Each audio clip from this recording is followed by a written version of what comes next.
বলি কারণ বলো মাতা। তোমায় যে যেন শুনতো এই বাসার ঘরে 400 সন্তান সোনার লক্ষ্মীদের ঘুমিয়ে আছে, তার সঙ্গে আছে বেহলা সঙ্গে। ওই বেহলাটাকে নয়, ওই সোনার লক্ষ্মীদেরকে তোমাকে দংশন করতে হবে। ঠিক আছে মাতা, আমি তাকে বীজ দংশন করবো, আমার বীজ নাই।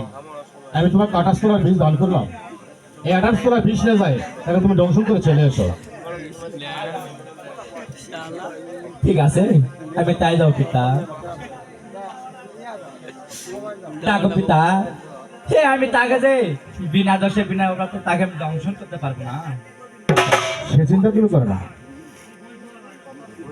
ওই লক্ষ্মীদের পায়ের নিচে ছিদ্র, তুমি ওখানে যাকে বসে ওখানে আমি কর্তার গায়ের ময়লা থেকে 2.5 পোশাক তৈরি করি, ওই বাসা করে ছেড়ে দেবো।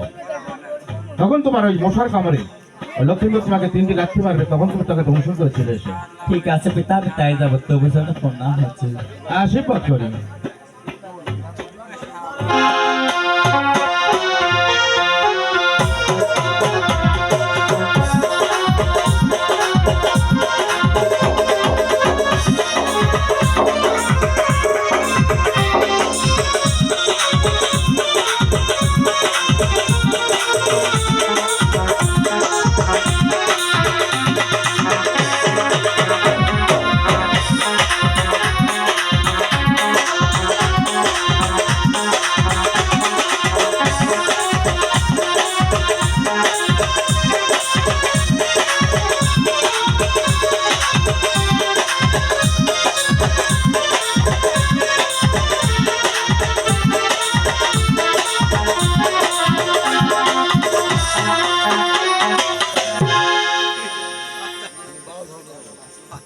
ওই গায়ের ময়লা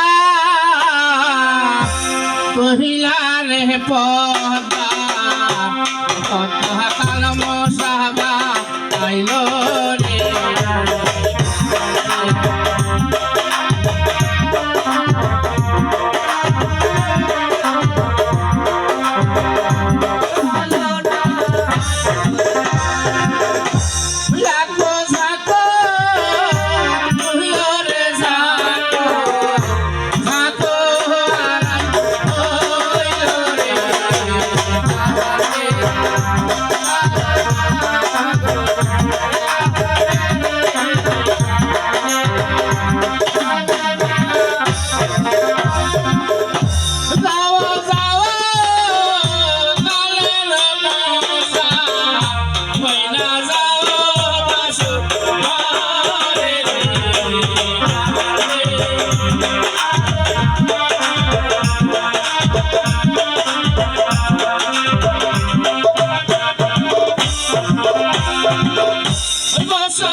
আমি কি দোষ করেছি তোদের কাছে?